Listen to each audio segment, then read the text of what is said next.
Kasi sabi nung writer, kapag may nagtanong sa kanya, so, ano bang deal sa AI? Ang sinasagot niya, yung mabait na version, yung light version. Yung pangkwentuhan lang, kasi kapag sinabi niya yung totoo, iisipin ng tao, uy, OA ka ha? Alam mo, praning ka. Alam mo, baliw ka. Yun yung sasabihin ng tao pag naging, alam mo yun, naging totoo siya. Relate ako dyan. Sobra. Dati pinagtatawa na ako, wala, AI voice mo, pangit. Walang puso. Di, ngayon tingnan natin. Kasi kapag sinabihan mo yung tao ng derechahan, uy, yung trabaho mo, pwedeng mabago soon. Pwede ka mawala ng trabaho. Uy, yung skill mo, pwede nang i-automate yan. Uy, kung puro scroll ka lang, baka maiwan ka. Alam mo yung sasabihin? Alam mo yun? Hindi, no? Iba ako. Special ako eh. Okay. Hanggang ngayon, ganyan yung mga voice talent na kilala ko. Ano ha? Kilala ko kayo. AI can do others, but not me. Hindi niya kaya ko yung nuance ng trabaho ko. Well, sabi nga, AI has no soul. Ay nako, classic na yan, mga best. At dito ako medyo harsh ha. Minsan hindi yan confidence. Arrogance yan na naka-costume na confidence. Exponential, hindi linear. Ito yung pinaka-importante. Ang progress ng AI, hindi siya paunti-unti lang. Hindi siya parang next year konting upgrade. Hindi! Exponential siya. Alam niyo pag sinabi mong exponential growth, parang ano yan, algae. Ilagay mo isang algae, doble, times 2, times 4, times 4, 8, hanggang times 1 million na yan. Ibig sabihin, habang tumatagal, mas bumibilis. Mas lumalaki ang talon, mas umiikli ang pagitan ng releases. Ngayong nga linggo, ang dami naglabasan mga AI upgrades eh. Parang ganito, noon, uy, may bagong model, next year na ulit. Ngayon, uy, may bagong model, next month, meron na naman. Mas malakas pa. Baka nga, next week, o kaya, tomorrow, ganun. At ang pinaka nakakapraning dito, yung leap lang, no? 'Di ba? Yung leap hindi lang mas mabilis, kundi mas kaya niya nang gawin yung dating tao lang ang gumagawa.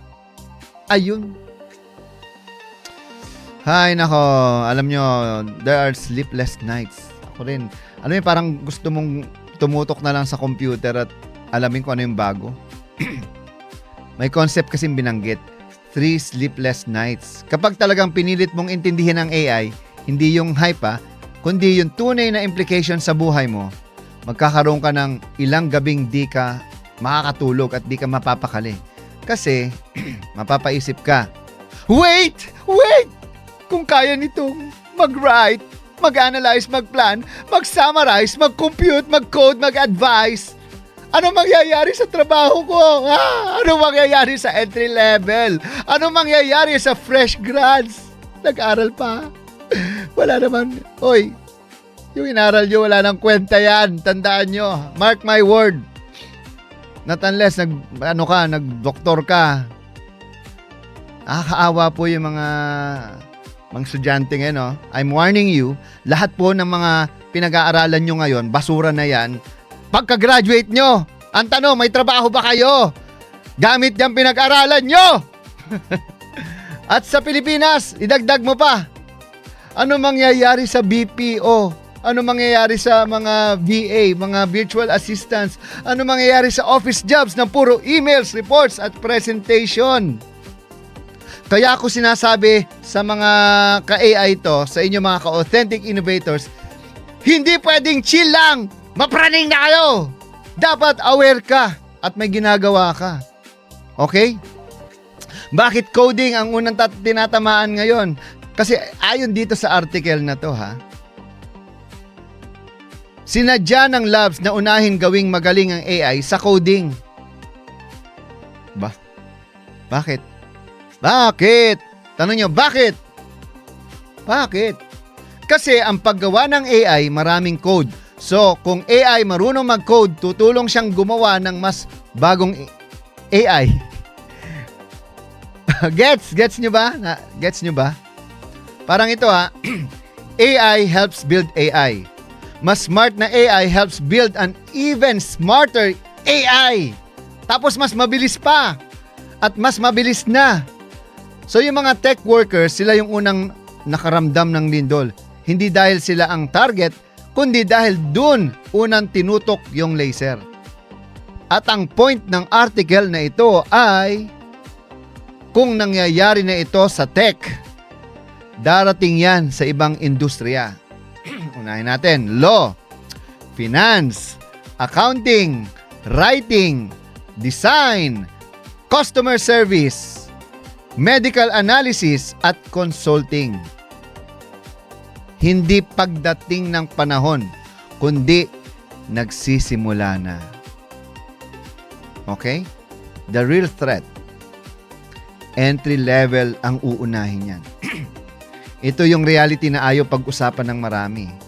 Kapag AI, kaya nang gawin yung work ng junior, assistant, associate, entry level, so anong mangyayari? Anong mangyayari? Una, titigil ang hiring. Second, liliit ang teams. Third, yung dating ladder, mawawala yung unang baitang. Entry level. So ngayon, ang tanong, kung wala ng entry level, saan dadaan ang next generation para maging senior? Ang sagot dyan, sa totoong mundo, hindi muna yan iisipin ng maraming kumpanya. Kasi ang iisipin nila, number 1, paano kami makakatipid ngayon? Number 2, paano kami mas bibilis ngayon? Pangatlo, paano kami mas profitable ngayon? Harsh, pero ganun talaga mga beshi, mga ka-AI. Free version problem. O ito pa, isa pang real talk. Real talk. Maraming real talk diyan na peke. Yung mga pa-AI, hindi naman alam talagang mag-AI. Maraming taong humuhusga sa AI gamit ang free version. O yung na-try nilang 2 taon na ang nakakaraan. Parang nanghusga ka ng smartphone gamit ang keypad phone. So sasabihin nila ganito, wala, hindi naman magaling yan eh.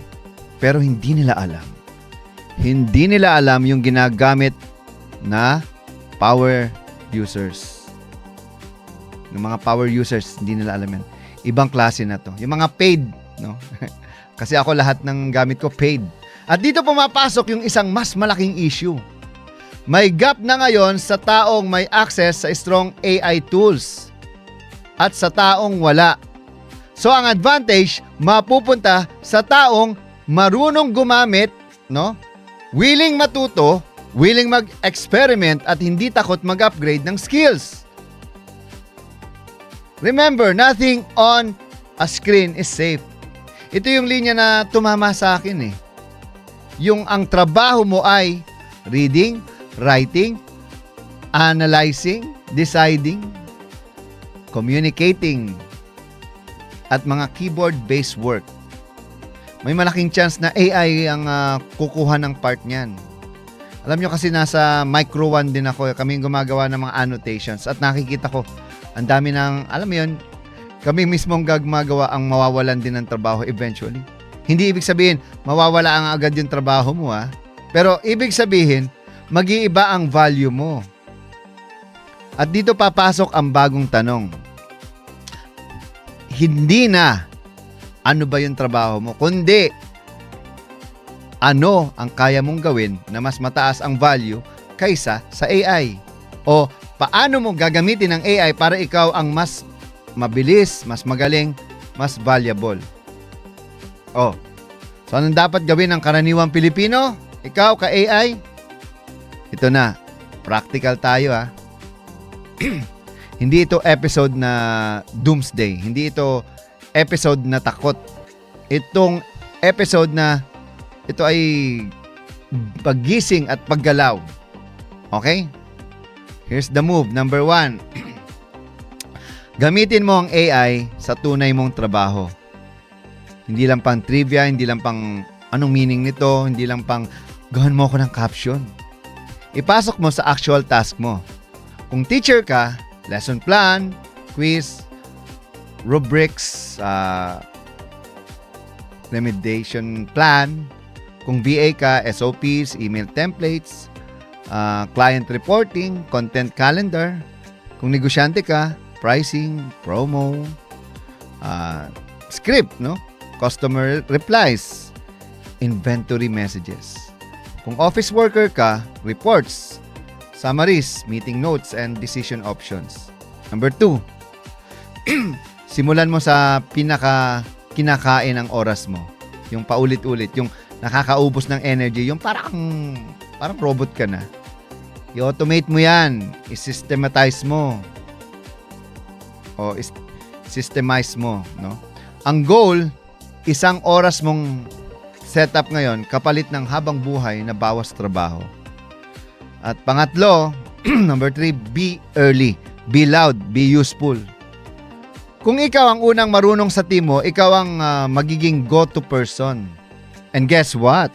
Yung go-to person na yan, pwedeng maging sideline, training, workshop, consulting. Sa Pilipinas, sobrang daming tao ang gustong matuto pero wala silang guide na pangmasa.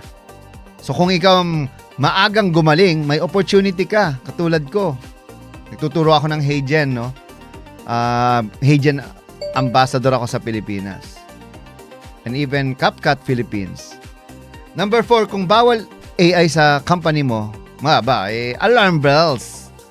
Oy, real talk lang ha. Kung totaling anti-AI yung workplace mo at sarado ang isip, posibleng sila pa ang unang maiiwan at magsasara. May kilala akong recording studio, takot sa AI. Goodbye na sa inyo, unahan ko na kayo. Hindi ko sinasabing mag-resign ka agad bukas ha. Sinasabi ko lang, maghanda ka ng options. Dahil dito sa Creative Voices, AI dubbing na ang ginagawa namin. Hindi na kailangan ng maraming talents. Diba? Kung ang talent naman, masama ugalit, mukhang pera, ay goodbye sa inyo. Ito number 1 ha, upskill, build sideline income, build portfolio, build a personal brand, and build a service.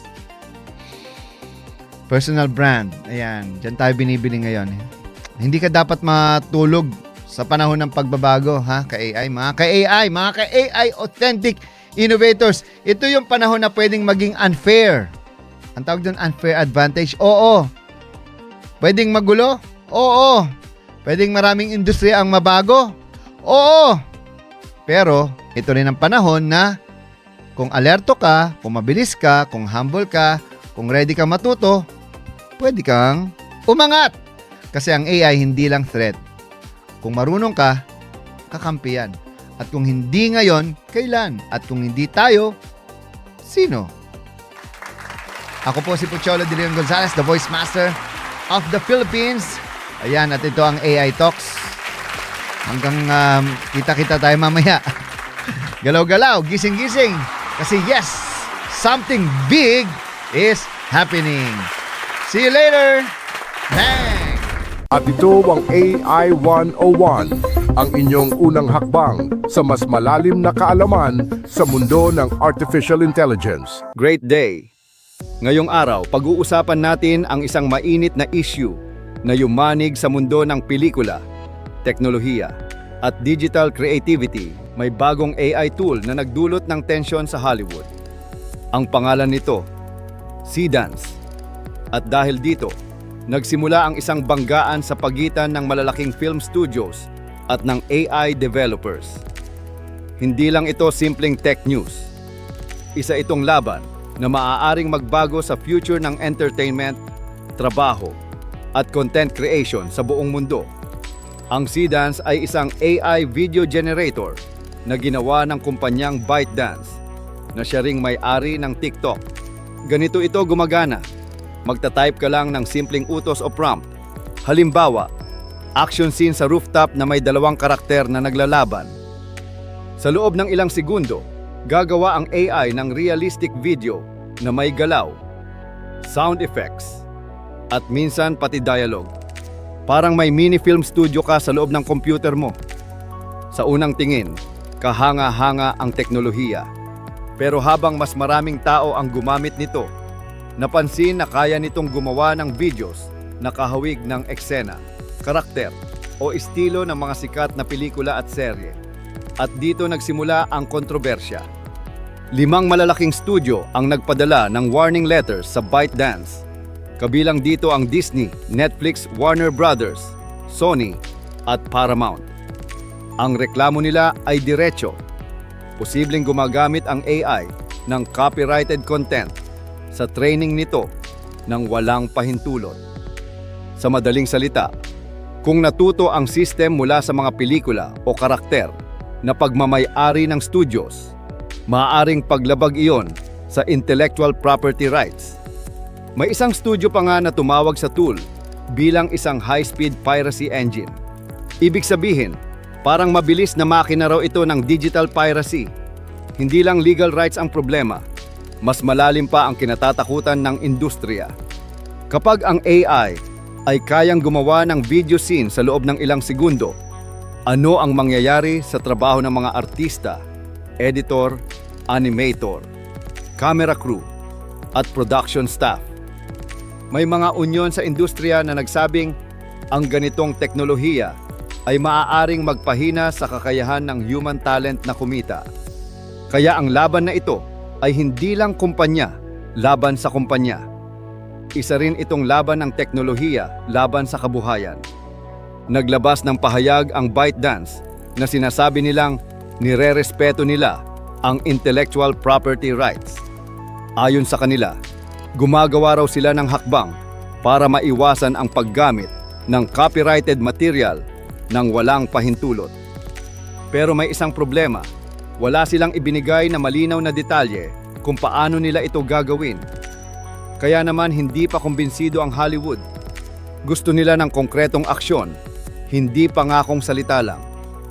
Ang pangyayaring ito ay bahagi ng mas malawak na trend sa mundo. Mabilis ang pag-unlad ng AI, mas mabilis pa kaysa sa paggawa ng batas. Ibig sabihin, nauuna ang teknolohiya kaysa regulasyon. May isa pang faktor, ang global competition sa AI development. Habang mas lumalakas ang AI tools, mas tumitindi rin ang laban ng mga bansa para manguna sa innovation. Kapag nagsalubong ang mabilis na teknolohiya at mabagal na batas, kadalasan nagkakaroon ng banggaan. Malinaw ang senyales. Pumasok na tayo sa bagong panahon. Isang era kung saan sabay-sabay nagbabago ang creativity, teknolohiya, at batas. Hindi na tanong kung lalakas pa ang AI. Sigurado yon. Ang tanong ngayon, handa ba tayong sumabay? Dahil sa huli, ang AI ay hindi kalaban ng tao. Isa itong makapangyarihang kasangkapan. At tulad ng anumang makapangyarihang tool, ang epekto nito ay nakadepende sa gumagamit. Muling magbabalik ang The AI Talks with the Voiceman. Ang mga tagapagbalita ng programang ito, sina Ira at Ivan, ay mga AI-generated animated reporters. Bagamat kami ay produkto ng artificial intelligence, ang lahat ng balita, impormasyon at analysis na aming inihahatid ay totoo, beripikado at batay sa lehitimong pinagkukunang sources. Walang fake news dito. Tiwala kaming mas maiintindihan ninyo ang teknolohiya sa pamamagitan ng teknolohiya mismo. Narito na ang mga pinakamainit na balita sa mundo ng AI. Narito na ang Balitang AI. Kasama sina Ira at Ivan, Artificial Intelligence News Network.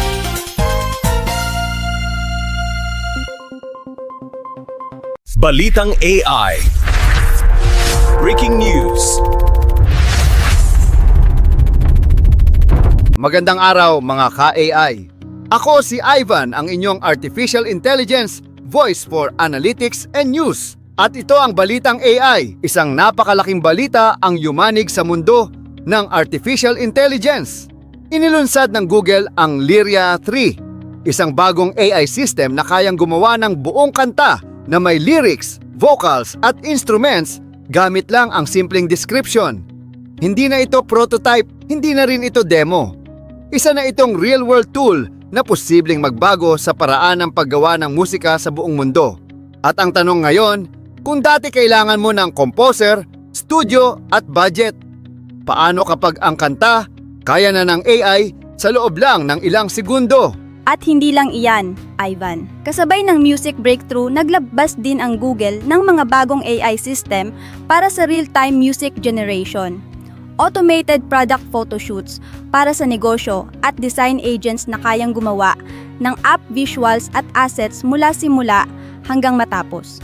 Ibig sabihin, hindi lang isang feature ang inilabas, kundi isang buong creative ecosystem. At kapag ecosystem na ang usapan, ang epekto nito hindi lang sa creators, pati sa negosyo, marketing, at kung paano tayo gagawa ng content araw-araw. Mga ka-AI, himayin natin ang unang bahagi ng balita. Ang Lyria 3 ay integrated na sa Gemini app. Ibig sabihin, hindi mo na kailangan ng studio, hindi mo na kailangan ng mahal na software, at hindi mo na kailangan ng technical background sa music production para makagawa ng kanta. Gamit lang ang natural language prompt, pwede kang mag-generate ng 30-second track. Halimbawa, sabihin mo, slow emotional piano songmail, vocal Tagalog lyrics cinematic mood sa loob ng ilang segundo gagawa ang AI ng buong komposisyon. Hindi ito pre-made template. Hindi rin ito stitched loops. Ang ginagawa ng system ay nag-generate ng music mula sa simula na parang totoong composer. At dito nagiging wild ang usapan. Kasi dati ang music creation parang exclusive club. Kailangan may gear, may plugins, may mixing knowledge, may time. Ngayon, pwede kang maging creator kahit nagsisimula ka pa lang. Imagine mo, kung ikaw ay teacher, pwede kang gumawa ng 30-second educational jingle para sa klase mo. Kung ikaw ay church or community volunteer, pwede kang gumawa ng theme music para sa outreach video. Kung ikaw ay small business owner, pwede kang gumawa ng brand sound para sa ads mo. At kung ikaw naman ay influencer, podcaster o broadcaster, may instant background music ka na hindi mo kailangan i-search sa stock libraries. Mas madali ito kumpara sa naunang version. Dati kailangan pa ng mas maraming manual settings. Ngayon parang kinakausap mo lang ang AI at mas nakakagulat pa. Hindi lang text ang pwedeng input. Pwede kang mag-upload ng larawan o video. Kapag ginawa mo yon, susuriin ng AI ang visual tone at gagawa ito ng music na babagay sa atmosphere ng image o clip. Ibig sabihin, kung cinematic ang eksena, cinematic din ang soundtrack. Kung romantic ang larawan, romantic din ang melody. Ngayon naman, pag-usapan natin ang kalidad at teknolohiya sa likod ng sistemang ito. Ang Lyria 3 ay nag-generate ng audio sa 48 kHz stereo output na siyang ginagamit sa professional recording studios. Ibig sabihin, production ready ang tunog. Hindi madaling problemang teknikal ang paggawa ng music AI. Ang kanta ay hindi static. Tuloy-tuloy ang sound. Kailangang consistent ang harmony, melody, rhythm at tonal quality mula simula hanggang dulo. Kapag may isang bahagi na hindi coherent, mapapansin agad iyon ng listener. Ang sinasabi ng developers, ang modelong ito ay ginawa para mapanatili ang long-range structure ng music. Ibig sabihin, parang iisang kanta pa rin ang naririnig mo mula first second hanggang last second. Hindi parang random clips na pinagdugtong-dugtong. At ito ang malaking punto lalo na sa creators. May isa pang mahalagang innovation, ang Synth ID watermark. Isa itong invisible digital signature na nakalagay mismo sa waveform ng audio. Hindi ito naririnig ng tao. Pero kayang ma-detect ng software kahit anong gawin mo sa file. Kahit i-compress mo, kahit baguhin ang speed, kahit i-record muli. Nandoon pa rin ang signature. Bakit mahalaga ito? Kasi maraming creators ngayon ang worried. Paano kung may gumawa ng AI song tapos sabihin sa akin galing sa kanila? Paano kung may gumamit ng AI track at i-upload na parang original recording? Paano kung maghalo-halo na ang AI music at human-made music sa platforms? Ito ang sagot ng Google sa attribution at copyright issues. Hindi perfect solution, pero malaking hakbang. Sa halip na metadata na pwedeng burahin, direkta nilang inilalagay ang identity sa mismong tunog. Ibig sabihin, kung may lalabas na kanta online, pwedeng malaman kung AI-generated ito. At mahalaga iyon sa transparency, legal protection, at creative ethics. Isa sa pinakakapansin-pansing feature ng bagong system ay ang real-time generation capability. Hindi na kailangan maghintay matapos ang generation bago marinig ang output. Habang tumutugtog ang music, nag-generate pa rin ang AI ng susunod na bahagi. Ginagawa ito sa pamamagitan ng chunk-based streaming. Kada 2 segundo gumagawa ang AI ng bagong audio segment. Habang nagpe-play ito, pwede mong baguhin ang direksyon ng kanta. Halimbawa, gusto mong gawing upbeat ang sad music. Gusto mong magdagdag ng drums. Gusto mong palitan ang instrument. Sabihin mo lang, sa loob ng ilang segundo magbabago ang tunog. Mga ka-AI, isipin nyo ang creative experience dito. Dating paggawa ng music, parang set and forget. Pag ginawa mo na, export mo na. Tapos, ngayon, parang steering wheel. Habang tumatakbo ang kanta, pwede mong i-drive ang emotion. Halimbawa, gumagawa ka ng intro music para sa show. Sa simula gusto mo calm at classy. Pero pagpasok ng main segment, gusto mo biglang energetic. Dating 2 separate tracks yan. Ngayon, pwedeng i-steer mo na lang habang tumutugtog. Para kang may live band na sumusunod sa commands mo. Hindi pre-recorded, hindi fixed, live adaptive music. May tinatawag din silang music sandbox mode na ginawa para sa musicians at creators na gustong makipag-collaborate sa AI.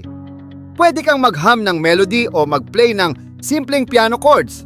Kukuhanin yon ng system at gagawin itong full orchestral track.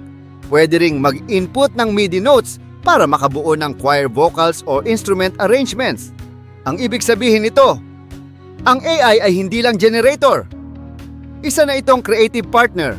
At kapag umabot tayo sa puntong ang AI ay kayang makipag-jam sa tao, nagbabago ang papel ng artist. Hindi na lang siya creator, siya na rin ang direktor ng creativity. At dito papasok ang practical na tanong. Mga ka-AI, kung mas mabilis ang creation, mas mabilis din ang competition. Ibig sabihin, hindi sapat ang kaya ko gumawa. Ang magiging edge mo ay, may taste ako, may direction ako, may kwento ako. Diyan napapasok ang human factor, ang puso, ang experience, ang point of view. Lumipat naman tayo sa business at design side ng updates. May bagong feature ang Google na tinatawag na Photoshoot AI. Layunin nitong gawing mas madali at mas mura ang paggawa ng professional product images. Dati, kapag ang gusto mong magkaroon ng magandang larawan ng produkto, kailangan mo ng studio, lighting setup, photographer, editing software, at oras. Lahat iyon may gastos. Ngayon, mag-upload ka lang ng larawan ng produkto. Pumili ng visual theme. Mag-select ng template at gagawa na ang AI ng marketing images na parang dumaan sa professional photoshoot. Ang mga larawan ay automatic pang ina-adjust base sa brand identity gamit ang business profile system. Ibig sabihin, alam ng AI ang visual personality ng negosyo mo, kaya tugma ang output sa branding mo. Malaking tulong ito lalo na sa small businesses, online sellers, at entrepreneurs na walang access sa full production setup. Nagiging democratized ang marketing design. Sa design industry naman, may bagong agent sa Stitch platform. Ang mga agent na ito ay hindi lang basta generator. Kaya nilang gumawa ng multi-step task tulad ng pag-design ng app layout, paggawa ng screenshots para sa App Store, at pag-generate ng launch assets. At mas mahalaga, pwede itong direktang i-export sa coding tools. Ibig sabihin, mula idea hanggang development stage, mas kaunti na ang manual steps. Kapag pinagsama-sama mo ang lahat ng updates, makikita mo ang pattern. Hindi lang naglalabas ng tools ang Google. Gumagawa sila ng connected creative infrastructure kung saan ang music, visuals, design, at deployment ay magkakaugnay. Ito ang Balitang AI. Ako si Ira. At ako si Ivan. Hanggang sa susunod na update, mga ka-AI!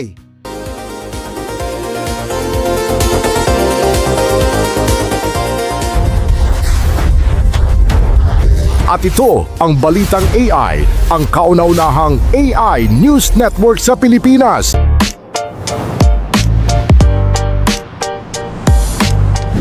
Hello, great day mabuhay. Welcome to AI on the Road. This is Mac Florendo, the voice of AI Magic. At nandito tayo ngayon sa GSIS Theater. And we will be attending yung ating State of the Nation AI. Tara, samahan niyo ako.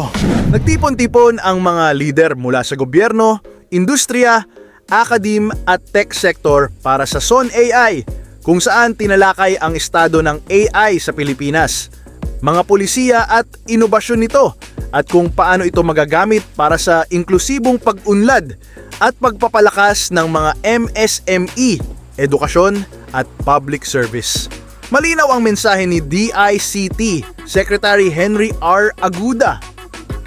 AI must serve the Filipino people. Guided by President Ferdinand R. Marcos Jr.'s Directive on Digital Transformation, binigyang diin ni Secretary Aguda na ang artificial intelligence ay hindi na konsepto ng future. AI is no longer a future concept. The question is not whether we will use AI, but how we will use it wisely, responsibly, and urgently so that it truly benefits our people. Mahalagang may guardrails at ethical protections ang AI tools. Hindi raw sapat ang pagiging connected ng bansa. Kailangan ding malinis at secure ang digital space bago tuluyang ma-maximize ang AI. Para kay Secretary Aguda, ang AI ay hindi lang teknolohiya. Ito ay instrumento para sa mas mahusay na serbisyo publiko at mas inklusibong pag-unlad. Nakapanayam ko rin ang chairman ng Global AI Council Philippines, pati ang ilang exhibitors at attendees ng SON AI upang malaman ang kanilang pananaw sa direksyon ng AI sa bansa. Ang AI po ay game changer ngayon ng mga para sa atin, para sa bayan, para sa mga masa. No? So I hope that every Filipino should start to learn AI. Hindi naman kailangan maging techie, right? Pero alam natin mga tools. Kung dati sa time po namin kahit na yung Microsoft Word, Excel, PowerPoint, ganun inaaral natin. Ngayon ginagamit na ng lahat, no? To help them become more productive. Ganun din po yung AI. So ngayon marami na pong AI tools. Kung kabisado niyo po ang ChatGPT, try na rin po natin, unti-untiin natin. It should not be dapat di tayo matakot sa technology, dapat maging gumagamit at tinatry natin to further ourselves, no, para mag-improve tayo. We really feel na it's not going to be a very far future. Dapat nga by 2030, which is 5 years from now, mabilis sobra yan. So unahan na yan, bawat bansa kung sino talaga mag-a-adjust, no, mag-a-adapt ng AI, gagamit ng AI. So hopefully, yun nga, no, all of us should be, a lot of training has to happen, and I hope hindi naman ma-train ng gobyerno tayong lahat eh. So dapat tayo ang nag-take ng initiative para mag-aral. As we know kasi, di ba, the technology, like today, there are a lot of people, they think that AI is only for those people na on the level of those who are people of working. No, actually, it really help kasi AI will help us to enlighten our mind and to also have a knowledge kung ano yung use ng AI. Like also sa blockchain. With blockchain that has been proposed for our government, like the ongoing DSWD, yan po yung pinapropose ni Senator Bam Aquino, and also the other book of Sir Donald, which is cybersecurity. So cybersecurity, as all we know, marami po tayong like the ordinary people na nahahack, di ba po? So this book will help you para rin to have a knowledge on cybersecurity. Ang human pa rin po ang mas sabihin natin mas mataas kaysa sa technology. So human is better, but this technology that offering will help us to enlighten our mind and to also to help us to understand. So hindi po ibig sabihin ng technology is ini-stop po tayo, na pinipigilan po tayo. This technology is helping us to enlighten our mind. AI helps companies to ease their task, their responsibilities, etc. It will be helpful, especially to our partner companies that negotiate to us. We offer trainings, programs to help them connect with other companies. As an information technology student in Mapua, I use AI on a daily basis, and I can say that it makes my life much easier. Although I think that we all should study how to use AI properly, or how to adapt AI into our life without compromising on our ethics.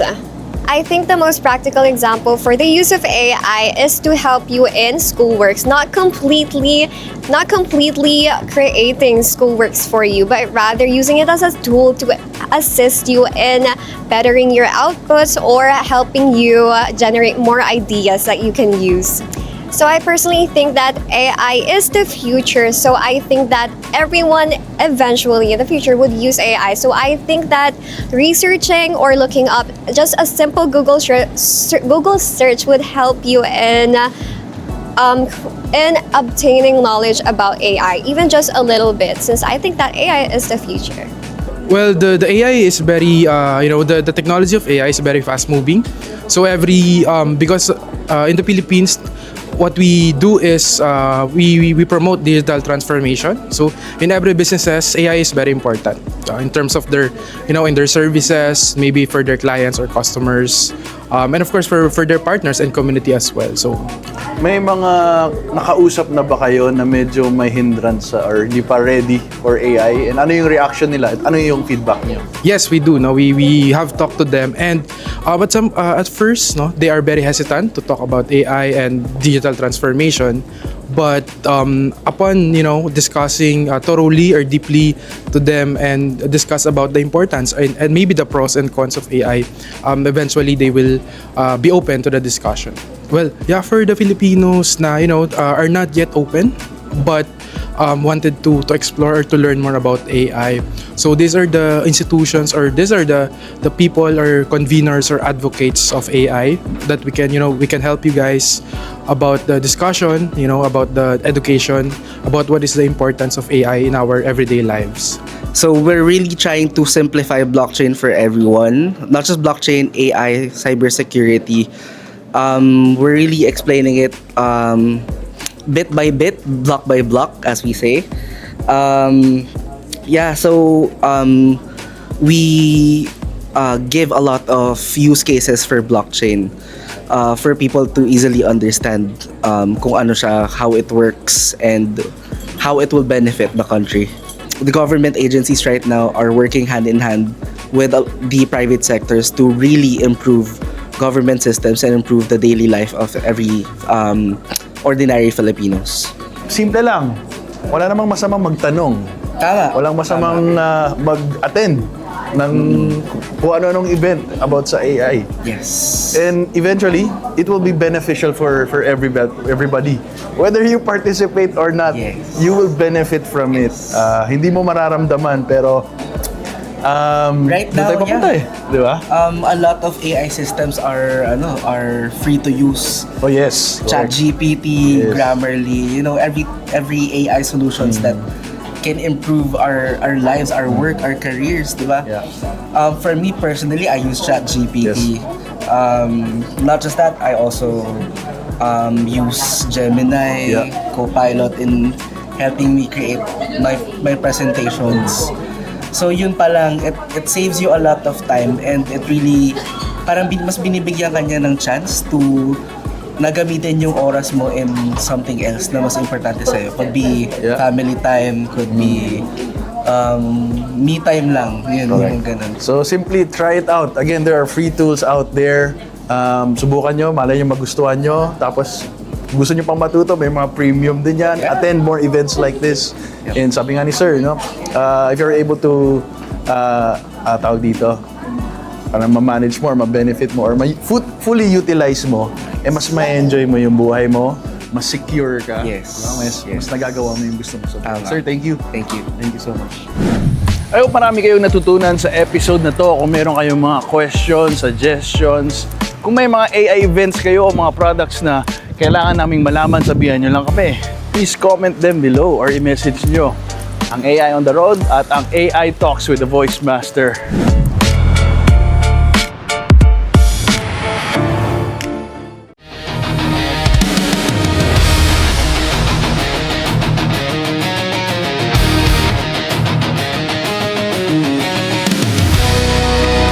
set, time. Pag alam mo yung laro, na-stretch mo yung life mo. So, ganun din tayo sa industriyang ito. ADR, alam niyo yung ADR, ano? Ano ibig sabihin ng ADR? Yung mga intern, ano? Automated, yes, dialogue. Automated dialogue replacement. Ginagamit talaga sa film industry. Ibinaba na lang to sa TV. Pero ang gumagamit talaga ng ADR, movies, mas pang film. Kasi noon, kailangang patungan yung mga pelikula ng boses. Ang ADR applies to films and animation. Okay? Noon naman wala namang animation sa TV. Ang animation noon, pelikula pa rin. Saan kayo familiar? English or Filipino? Saan kayo mas madali? What's easier for you to translate? Kasi I had students before, it's easier for them to translate from Filipino to English than from English to Filipino or from other language to Filipino. So saan kayo komportable? You just don't translate them. You sync them. Si Amadani, kung nakita niyo sa yung dubbing studio sa taas, yung picture ng matanda dun sa mural, ang sabi lang niya sa akin, started sa kanya, I didn't go through that. First time bubus. Kasi nakinig ako sa instruction. And the only instruction that he gave me was, translate it beautifully and sync it. O, Tagalogin mo, Jera. Translate it beautifully and sync it. Ibig sabihin, pag tinranslate mo dapat, paano yung translation mo? Maganda. Bago akong writer, pag binasa ko yung translation, ang pangit yung translation. So may mali kagad. Sa dalawang instruction na yon, hindi na kagad nagawa yung translating it beautifully. Dalawang instructions lang ang tatandaan ninyo to make it in this industry. So anong gagamitin natin? We translate it by what? Paano natin translate? Contextual. So, sa halip na gawin nating metaphor, let's do it direct, di ba? This is not my cup of tea. It's a metaphor. Translate it nga. Ano name mo? Jella. Dito yung cup na gusto ko, Tama. Tama naman yung translation eh. Translation. Pero ibig sabihin, pwede, hindi ko to gusto. Ano pang pwedeng translation? Hindi siya para sa akin. O hindi ako sanay. Di ba? So instead of using that, diretso tayo. Hindi ako sanay. Ayoko dito. So, imagine, dalawang tao, magkaiba na kagad yung translation, but they both work kasi yun naman yung konteksto. Ang dami nilang metaphors. Hindi siya applicable sa culture natin. Pag tinagalog natin, nawawala ng sense. So, kailangan natin siyang baliin base saan? Sa kultura natin. That's the reason why they're translating it. Para yung kwento nila, maikwento nila sa atin sa lengguwaheng mas naiintindihan natin. Hi! Great day! Great day! Hello po, mga kaboses! Ako si Jera. Don Herbon. Z, participant po ngayon sa Dubbing Translation Workshop ng Creative Voices. Nagpapasalamat kay Papa Neil at sa Creative Voices sa magandang opportunity na to. I'm very thankful sa guidance niya. Ang dami kong natutunan. Tulad ng lagi nilang sinasabi, Sa pagsisimplify, Kailangan sync. every project is new opportunity to learn and grow. Sa isang expert, manggagaling, di ba? At mas naranasan ko yun dito kahit workshop ito at hindi actual project yung hawak namin. Nilook forward ko na bukas kapag dinub yung mga mock scripts namin, sana nakasync. Excited for that. naging masaya ang aking experience. Thank you, Papa Neil. Thank you, Creative Voices. Thank you For this workshop. Hi, I'm Neil Tolentino, known as Papa Neil. I'm teaching dubbing translation, ADR. It's always fun for me to teach. And sana naging fun din for my students na umattend ng lecture ko. Hindi madali yung ating turo dahil it's very technical. Aside from working on the aesthetic sides, the beauty of the translation, may iniisip silang syncing and umaasa ako na sana natutunan nila yon. And we'll find out pag ginawa namin yung dubbing tomorrow using the material na ginamit nila for translation. For future workshoppers, I just want them to be more open-minded and I think they need courage to not be afraid of taking risk. Hindi naman pinag-uusapan dito kung ano yung nalalaman nyo na o kung ano yung kaalaman ninyo o kung gaano kayo kahusay. It's about Gaano ba kahanda ang puso ninyo at ang isip ninyo na matuto? Gusto niyo magtagumpay? Huwag kayong matakot mag-aral at matuto. Life is an endless process. It's never ending. And you'll only find success kung magsisikap kayo. Yun lamang po. Maraming salamat. Hello mga ka-AI! Welcome back mga ka-authentic innovators. Bago tayo magtapos, balikan natin yung mga context ng episode natin ngayon. Yung viral na mensahe na something big is happening. It's not just a hype. Hindi lang siya pang Twitter o pang YouTube views. Ang totoo, nandito na yung pagbabago. Hindi na siya balang araw, pag-ready na, pag-safe na. Kaya yung pinaka-takeaway natin tonight is simple but powerful. Kung ang trabaho mo ay nasa screen, kung araw-araw mo ay reading, writing, analyzing, reports, email, decisions, customer messages, AI will touch it. Maybe not tomorrow, pero nagsisimula na. So anong conclusion nito? Hindi tayo pwedeng maging biktima ng bilis ng panahon. Dapat maging driver tayo. Dapat tayo yung unang marunong, unang gumalaw, unang mag-adjust, unang mag-lead. At ito yung call to action ko sa inyo. Pili ka ng isang task ngayong linggo. Isang task lang ha, huwag mong sabihin next month na. Isang task na paulit-ulit at kumakain ng oras mo. Ipasok mo sa AI, itest mo, i-prove mo, i-improve mo. Basta ang goal, mas gumaan yung buhay mo. Number 2, be the AI person in your circle. Sa pamilya mo, sa barkada mo, sa office mo, sa negosyo mo. Alam ko maraming AI haters, hayaan mo sila. Gagamit din ng AI yung mga yan, balang araw. Ikaw yung magiging tulay, no? Hindi yung takot, hindi yung galit o takot. Hindi yung denial. Ikaw yung practical, malinaw at helpful. Number 3, share these episodes. Kung may kaibigan kang laging di ko kailangan yan, i-share mo itong episode na ito ha. Hindi para manakot, kundi para magising at maghanda. At gusto mo pang maging mas maraming ganitong usapin, suportahan mo ako mga ka-AI. Subscribe and follow. Please subscribe to YouTube channel ko, The AI Talks with the Voice Master. The Voice Master, hanapin nyo na rin. Follow mo ko sa social media pages ko. At ang pinaka-importante, ano ba yung... yun, The Voice Master, parehas lang din. And AI Talks with the Voice Master. This is the most important. Listen and follow us on Spotify para kahit nasa biyahe ka, nasa trabaho ka, o naglalakad ka, kasama mo pa rin ang AI Talks. I-type mo lang AI Talks with the Voice Master. Subscribe, follow, share at mag-comment ka kung ano ang gusto mong topic sa next episode. Muli ako po si Pucholo De Leon Gonzalez, the Voice Master, the AI Voice Master of the Philippines. Maraming salamat sa inyong pakikinig. Ingat palagi, God bless at tandaan, kung hindi ngayon, kailan pa? Kung hindi tayo, sino pa? Ang AI ay hindi kapalit ng guro, kung hindi katuwang sa pagtuturo. Hanggang sa muli at sa susunod na episode, God bless everyone and goodbye! Woo!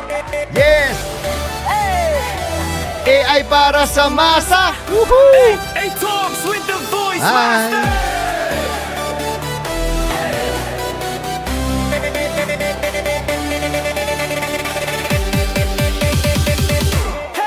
Sa tindahan ni Aling Nena, sa sakayan ni Kuya Boy, may narinig na usapan, AI daw di lang laruan, hoy! Pangmayaman yan, sabi ng tambay sa kanto. Pero teka, kahit ako, pwede palang matuto. Hindi kailangan ng diploma o Ingles-Inglesan, basta may tanong, kasagot ay kaalaman. Sa radyo o online, may matututunan. AI para sa masa, para sa sambayanan. Hey! Ay para sa masa, sa radyo humahataw. Kwento mo ay mahalaga kahit ikaw ay simpleng tao. AI Talks with the Voice Master, lakas ng bagong sigla, boses ng bawat buwan, para sa bagong Pilipinas. Si Lola Inday nagtanong habang naglalaba, yung AI ba pwede rin sa matanda na? Opo naman Lola, gamit mo yan sa negosyo o kahit sa pag-order ng itlog, mantika sa tindahan.